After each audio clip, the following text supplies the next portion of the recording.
తొలి ఏకాదశి అని చెప్పేసి పిండి దీపాలు చేస్తున్నానండి దేవుడికి. ఆల్రెడీ చాలా మందికి తెలుసు పిండి దీపాలు ఎలా చేస్తారో. కొంతమంది అరటిపళ్ళు కూడా వేసుకుంటారు. బట్ నేనేంటంటే బియ్యం పిండి, బెల్లం, ఆవు నెయ్యి, ఆవు పాలు వేసి చేస్తానండి. గ్లాసులో వేసి గుడ్ షేప్ వచ్చాక ఆ పిండి దీపాలకి బొట్లు అవి పెట్టడమేనండి. నేను గోవిందనామాలు అవి పెట్టి డెకరేట్ చేశానండి. అలా అంతా చేసేసాక దేవుడికి మనశ్శాంతిగా దండం పెట్టుకున్నా. నేనైతే దేవుని చాలా స్ట్రాంగ్గా బిలీవ్ చేస్తానండి. నేను ఇదివరకు వీడియోలో కూడా ఒకసారి చెప్పాను. మీరు నన్ను కానీ ఫాలో అయితే మీకు తెలిసే ఉంటుంది ఆ విషయం. అండ్ కర్మన్ కూడా what you give is what you get అనేది నేను చాలా గట్టిగా నమ్ముతానండి.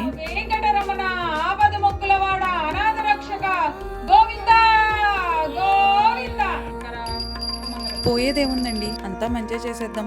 ఇంత చిన్న లైఫ్ కదా, మళ్ళీ పుడతామా ఏంటి? సర్వేజన సుఖినో భవంతు. మా ఇంట్లో తొలి ఏకాదశి స్పెషల్స్.